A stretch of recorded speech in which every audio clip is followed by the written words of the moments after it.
Great. I'm going to start then.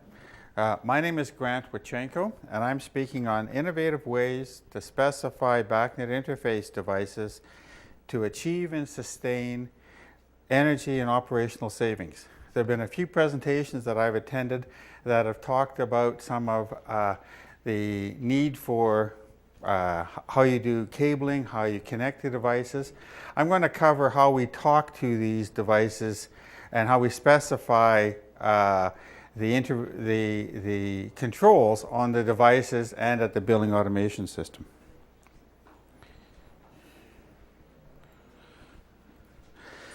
Our firm is a 32-year-old consulting firm that specializes in mechanical systems design, and we pay particular attention to facility operations requirements. Building automation systems design, including how to do controls using embedded Bacnet devices on boilers and chillers and so on. Indoor air quality and mold. I'm a professional engineer. I'm a member of the Bacnet committee, the Guideline Specification Committee, and I'm active in the Smart Grid Committee. We were the first firm to join Bacnet International. So, here are the things I'm going to cover in my presentation. First is the evolution of controls. Describe the evolution of controls business from pneumatics to proprietary DDC systems to interoperable network controls using ASHRAE's Bacnet protocol. I'm going to discuss an example of how we apply the network controls design model, and I'm going to list the equipment the equipment that was controlled using the model. There are 5 Bacnet device types. I'm going to talk about how you design a Bacnet interface to achieve some of the things that other speakers have talked about and you'll be seeing on the show floor today. And I'm going to cover chiller plant management using network controls, and I'm going to talk briefly on the smart grid, and finally energy optimization using network controls and how we can diagnose energy and comfort problems. So, mechanical systems, HVAC, boilers and chillers. Controls were pneumatically or electrically actuated originally. This is still used because it's rugged and inexpensive. Electronic actuators, when introduced more than 20 years ago, were expensive and unreliable. These electronic devices are now the same cost or cheaper than the pneumatic or electric cousins, and they're easier to service because you don't need the skills of a pneumatic fitter. So, I'm going to talk about the transition from stick building, and stick building is when equipment came without controls.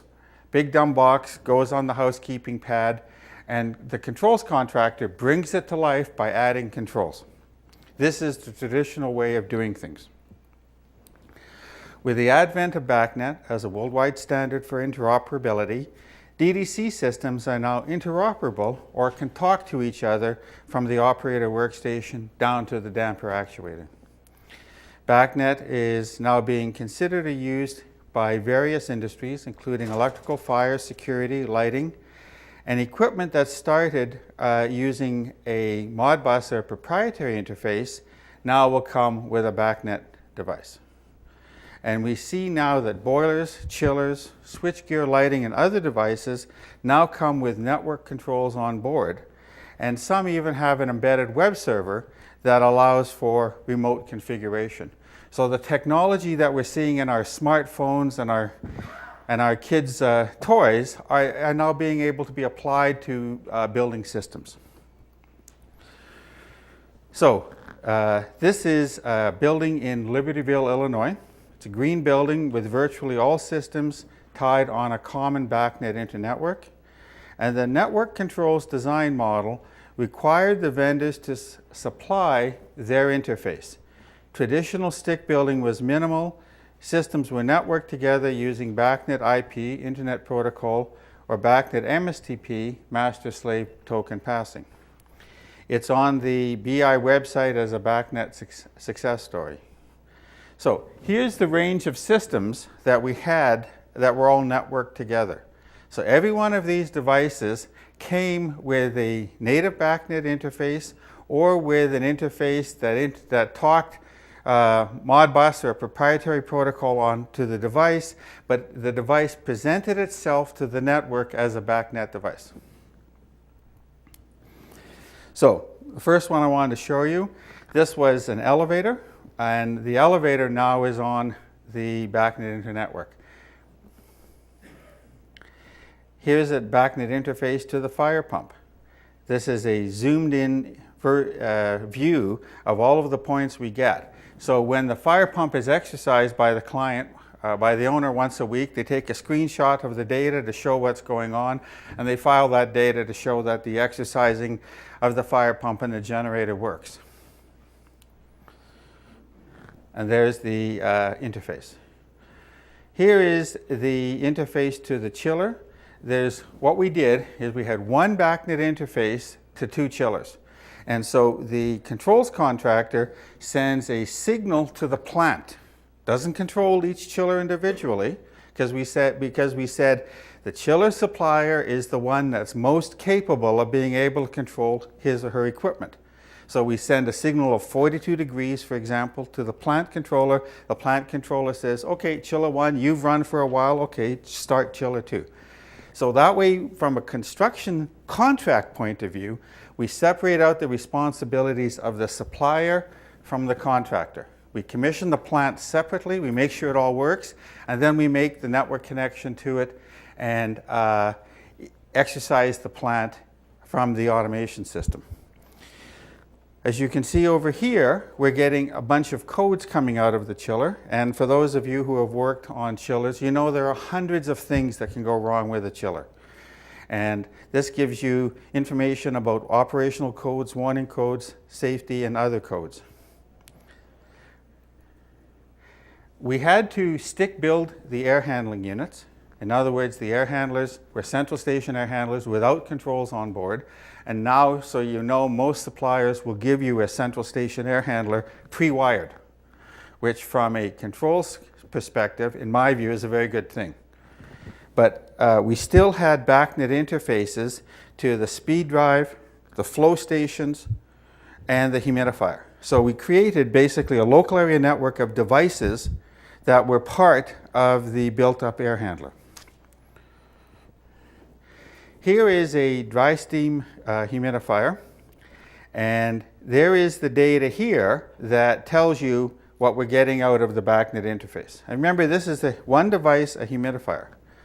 So we made an IP connection to that humidifier, and there's the data you get: space, humidity, set point, and it gives alarms about problems with the humidifier. So from a maintenance standpoint, we can find out what's going on with the humidifier. But it also came with its own embedded web server. And this was the first device we did where the supplier put a Linux web server embedded on the device. So now we can, if we want to change out the humidity sensor, we can do remote configuration of the humidity sensor. And that's just one device, a humidifier. Here is the lighting system, and we had occupancy sensors that we used to put the building the building zones into unoccupied mode. So for instance, if the conference presentations end at noon, and if there's nobody here from noon until the next day, well, we don't have to keep this space at the current temperature. We can raise it slightly, we can dim the lights, we can do a bunch of things to save energy in a part load occupancy situation.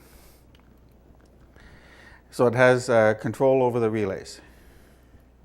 So let me explain from a specifying and design perspective how we make this work. Controls was historically scattered over the 16 original master format divisions. Master format is the specification document that consultants use.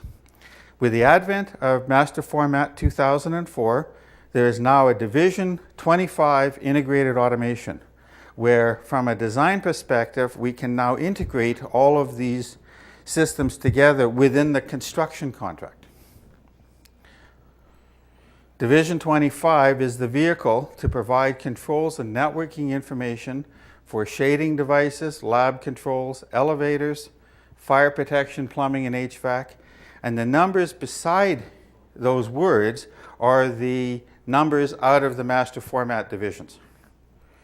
Electrical and other divisions. So the idea here, let me just go back. The idea here is that we have the device specified in Division 7 or Division 11, and the interface and networking requirements are in 25.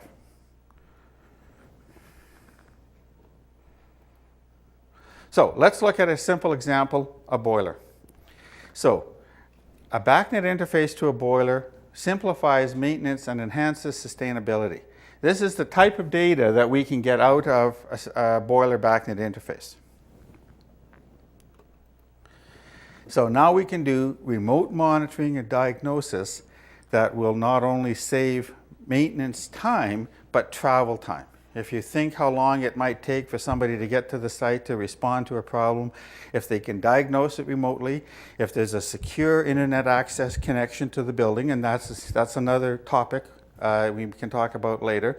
But the idea is that if there's a secure access to the building, Bob the boiler guy can come in and figure out what's going on. And do I have to make a service call? Can I make an adjustment? What's the appropriate step here? So let me explain how the process works. A condensing boiler is specified in 2352. That happens to be the division where boilers are specified. We created an analog section for every device in all 48 divisions if it had a networked interface called 2520-2352. So when the boiler suppliers quote the job, okay, they go to 2352 for the information on the boiler. It's a 1,000,000 BTU condensing boiler with these features and these things. And then the designer says, see division 2520 for the Bacnet interface. We could put all of the information on the condensing boiler in one section, but what we found was that it requires an enormous amount of coordination. And from the designer's perspective, they don't really care about all this networking and all this stuff. All they want to be able to do is to say, go to this section to find out what the interface is supposed to look like, who does the networking, who provides the power, and so on. So there's only one point of contact that needs to be made, one reference that needs to be made that's very specific for each supplier.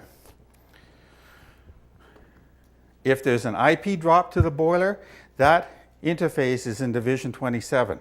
Why is it in Division 27? Because we only want one cabling contractor doing the work. We don't want cowboy wiring, bow and arrow wiring.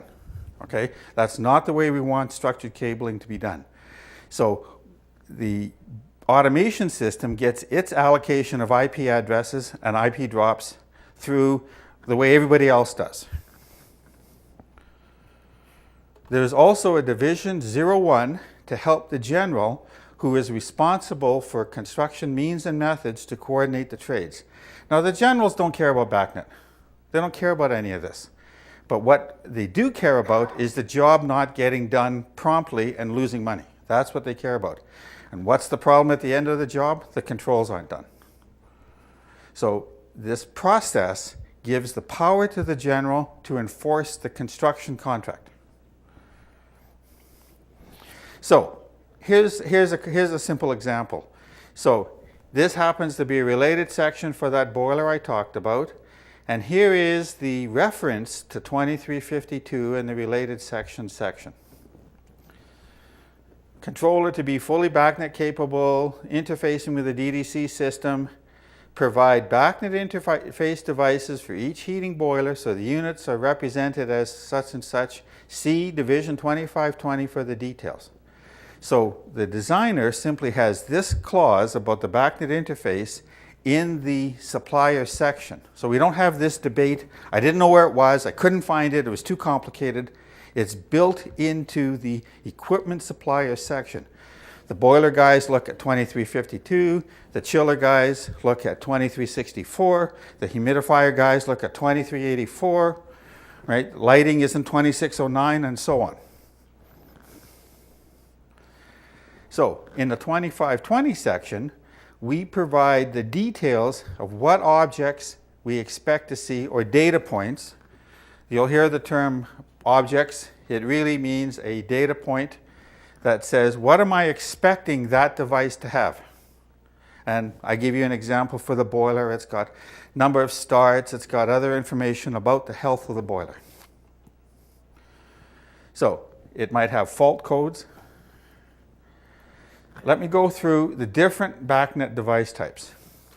A single onboard Bacnet device is a generator. So what that means, it's one network connection, whether it's an MSTP connection or an IP connection to that device. A built-up Bacnet device was like that air handler, where there's a combination of network devices, the speed drive and the humidifier, along with hard points that are actually wired by somebody. So the supplier's temperature, mixed-air damper, and so on. We have another category of device called a plant controller, which normally is used for where you've got more than one piece of equipment of the same type that needs to be staged. So you might have 4 boilers or 3 chillers or some computer and air conditioners. Somebody has to control the plant. And what we want and what we believe is that whoever supplied the equipment knows how best to stage their equipment. And most vendors now have a plant controller that they sell along with the 5 boilers that they're providing on the job. There could be a networked Bacnet device. So a booster pump with a speed drive is an example of that. And what that means is that there's more than one network drop to the device, but it's only a network drop. And finally, the traditional stick-built device. So why do we do this? Because we want to define trade responsibilities. Who supplies the line power, who wires what, who terminates what, who does the networking. So this, I didn't allow for it in my scope, okay? And the arguments you get at the end of the job, we don't have that problem anymore because it's very clear if it's a certain type of device, who does what. So let me show you an example of how we mix stick building and network controls to control a chiller plant. So we've got cooling towers, and the cooling towers, at this point, you don't really see them with a network interface because it's usually a fan that's either got a constant speed motor on it or a variable speed motor with a speed drive. The chillers, on the other hand, all 3 of these chillers have a Bacnet interface. The speed drives have a Bacnet interface.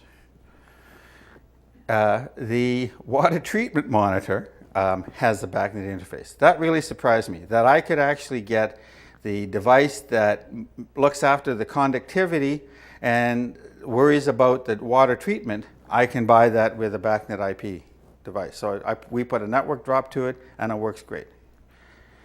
The refrigerant monitor has a Bacnet interface.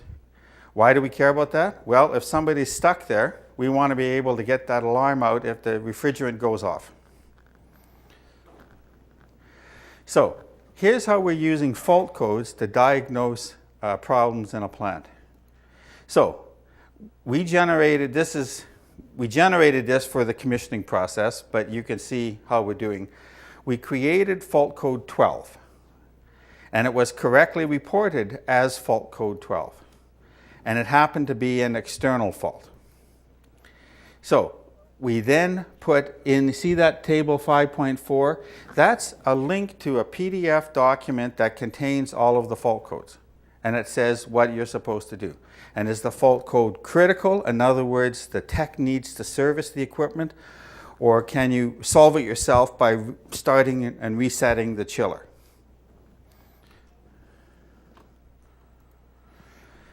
The speed drives also have a Bacnet interface, and they have built-in energy consumption.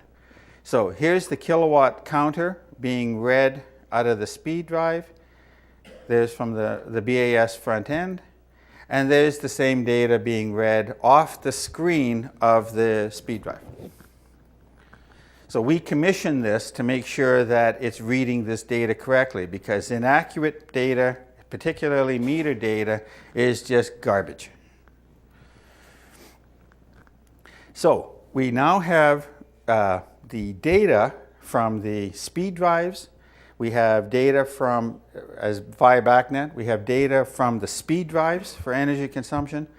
We also have current sensing transducers that sense the current on a constant speed motor.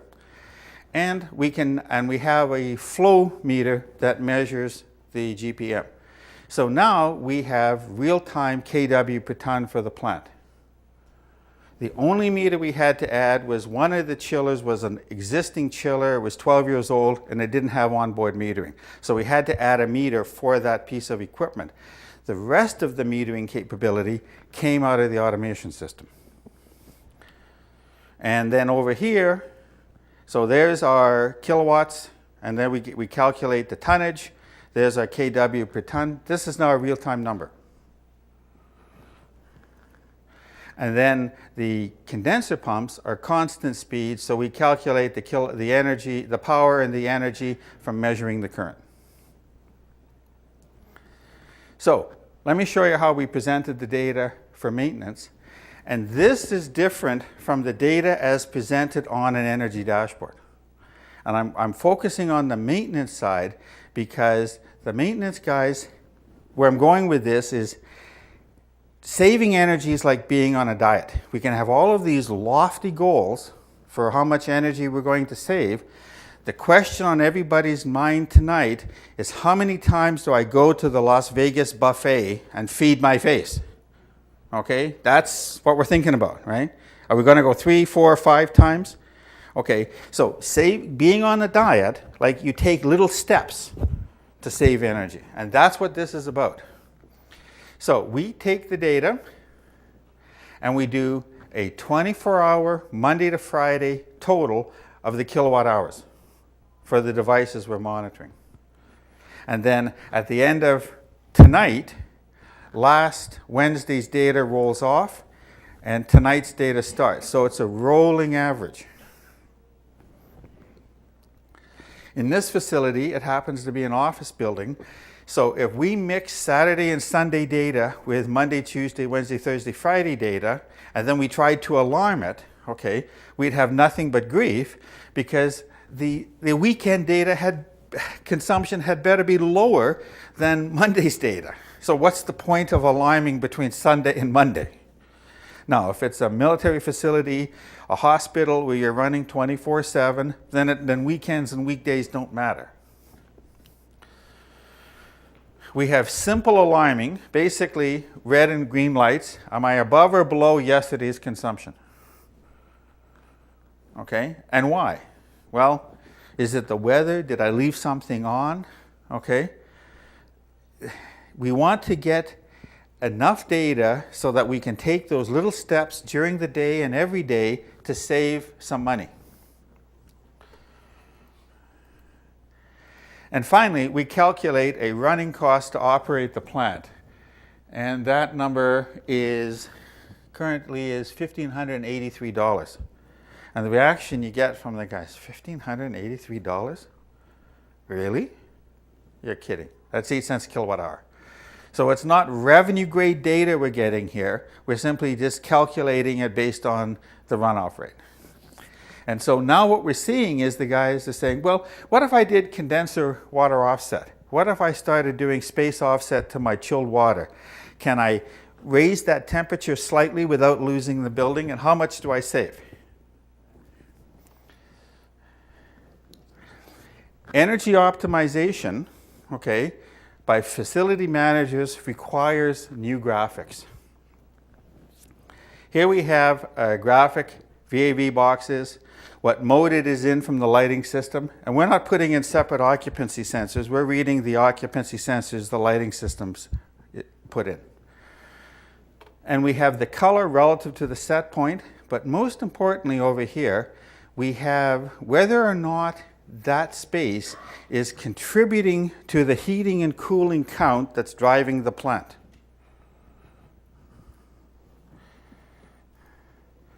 So we need new graphics.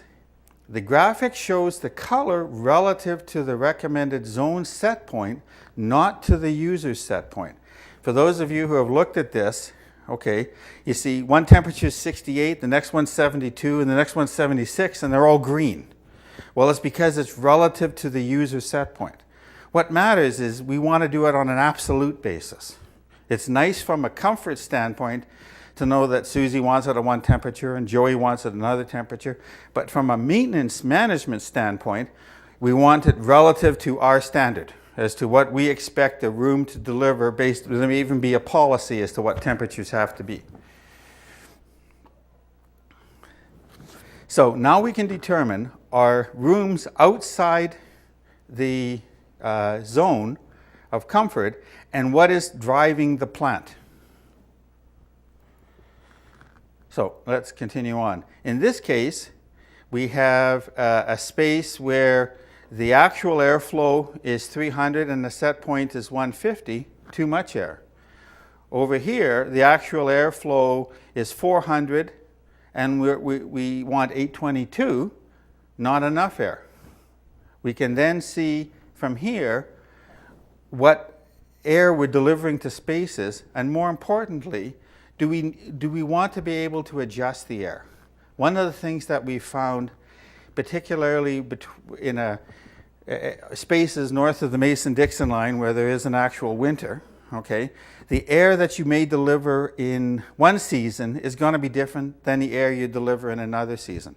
And so this allows us to play with that, to say, well, how much air do we have to deliver to this space in cooling versus this space in heating? And the testing and balancing person will set it up, and we always keep our default values here, but we want to be able to play with them just to see whether or not things have happened. You know, they've added more computers, that we got to change the airflow. So we want facility operations to be able to adjust the airflow to the spaces. And most importantly, by going back to that heating and cooling count, we want facilities operations to be able to have the information necessary to justify, for instance, they put a server room in the middle of the building, okay, and all of a sudden we're running the chiller to satisfy that one room. Been there, done that, right? Okay. Well, we want to be able to have the information to go back to management and say, look, like, we got one room driving the bus here. Really what we need to do is to put in computer room air conditioning that will cool that room, okay, so we don't have to run all the equipment just to satisfy that one room. So we can now use the information from the BAS to justify legitimate requests to optimize the system. I'm going to touch briefly on the smart grid. The smart grid design intent is that each device in the building, the fans, the air handlers, is represented as an object. So these objects allow for real-time interactions to respond to energy demand and consumption goals or to brownouts or demand response events. In the standard, there are 4 types of devices: the meter, the energy manager, the generator, and the load. And each one of those, the standard is out in public review right now through ASHRAE, and each one of those devices has a set of properties associated with it that in the event of a demand response, in the case of a demand response event, we may, for instance, lower the lights just a bit, raise the chiller set point a bit, okay? We're metering that data, and the energy manager is deciding what to do here. And chances are, if we do that carefully, and we've got granular systems that are adjustable, or that can modulate, most people won't notice that we've had a demand response event and we've saved a bunch of money in the process.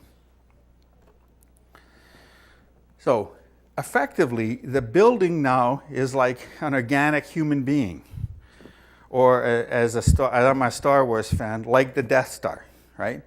Remember when R2-D2 went down and C-3PO saved our heroes from the garbage smashers? Did they actually go down to the detention level to flip a switch? No. R2-D2 made a network connection and talked to the garbage smashers, okay, and saved our heroes. Well, that's all we're doing here. Why does this model work? It specifies that the interface comes with the equipment. This is possible now because most devices come with networking capabilities. I mean, go buy a car now and say, I don't want the satellite radio, and I want the touch screen, and I don't want this, and I want that. The kid selling you the car is going to say, well, how old are you really, sir, and when was the last time you bought a car? Right? I mean, this technology is coming with these devices, whether you want it or not. The question is, can you harness it?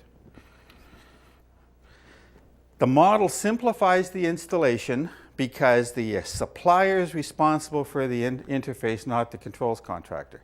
Now, there's a lot of problems with getting the supplier community to think like this. But my response to them is that you know best how to control your equipment. Okay? We want you to take on the responsibility of controlling that plant, in the case of chillers, and so on. Contractors now have an easier time of finding the Bacnet interfaces because the reference is in the boiler control section, makes one reference to the networking section in Division 25. It doesn't say, go find it somewhere in the construction documents when you're trying to bid a job and you got to get the bid at noon because the job closes at 2. You only have one place to go. And designers, we do a lot of work with designers where they do the design, they make it work, we do the networking, we make it talk. And so the designers are quite happy to say, we'll put in your language adders, we call them, to say, C Division 25 for the Bacnet interface. And they're happy to say, that's all I got to do? Yeah, that's all you got to do. You worry about how big the chiller is and how many you need, and we'll take care of the Bacnet and the networking components. And this clarifies the design responsibility, for those of your engineers in the room, between the controls designer and the designer of record. The installation, wiring, and other work responsibilities are clear.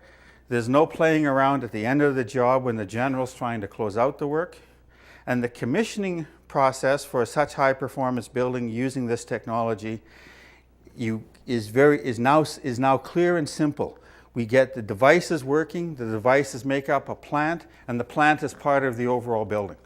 And so we're commissioning the components as we go. So at the end of the day, when we're looking at whole building testing, okay, we are reasonably assured that the bits work.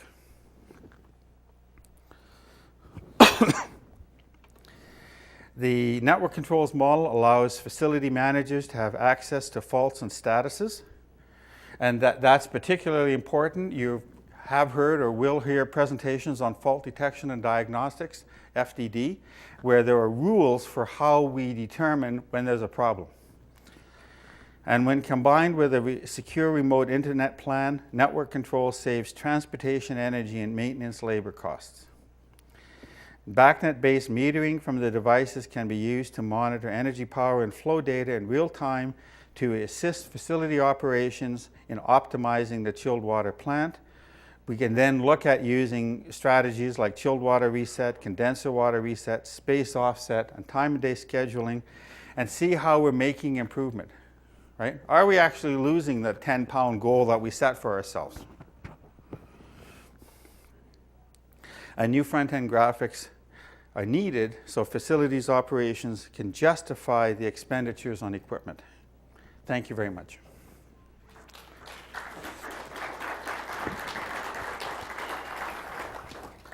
So we've got time for questions and comments. Sure. I have one question, and this is a real-life situation. When you're specifying something, let's say, 3 speeds of operation, Yes. something, I have found 2 people with a Bacnet controller. They're both compliant, and one of them handles 3 speeds. and the other one handles it with several binaries. And the front-end automation system someone else supplied was designed only to deal with one of the two. And so you get that descriptive. If somebody's going to handle 3 speeds, you say you shall do it with an MSB, for instance, as opposed to What we do, that's a very good point. A good example of that is a multi-state value is where you have a point or an object that can have different stages, such as the handoff auto. It can be in hand, it can be off, it can be auto. If you're supervising it, you know what state it's in. The way we handle that is in the submittal process. And what we do is we ask the supplier not only to supply the iron and steel, but the information on the interface that either they're providing or they're expecting to have, right? And we do not approve equipment. If we're working with another consultant, the consultant will approve the device and will approve the connections to it or the Bacnet interface to it. And people get submittals rejected, and I say to them, if you didn't tell the engineer that the chiller was a 480 volt machine, in other words, we'll guess at what the voltage is at the end of the job, and the electrical can wire it up when the thing gets there, would the submittal be accepted? And the supplier will say, well, of course not, that's stupid. Okay, so now we're talking about bits and bytes that are at a different voltage. That's all we're really dealing with. And you can get that off. Basically, most of the stuff's on the supplier's website. Right? So you have to handle that in the submittal process so you don't get bitten. Because you may find that the equipment is not acceptable and you want to reject it before the submittal is approved. Good question. How far off those devices, say a chiller, how far off that device would that chiller control? Like, I'm talking like valves and bypasses, things like that. When we do the chiller plant controller, okay, needs to control the plant, okay? The plant, okay? Most chillers these days, and the chiller suppliers will insist on it, they want to be able to control that valve, that bypass valve, and the cooling tower. It could be done by the plant controller. I mean, it still could be stick-built and done by controls, but what we found is that the suppliers are saying, we know what we want to control the external devices, so we have I/O on the chiller that does certain things. And generally the chiller controls the cooling tower. It may not control the speed, but it'll certainly control the enabling and disabling of the cooling tower and the control of the bypass valve. Other questions? Other comments?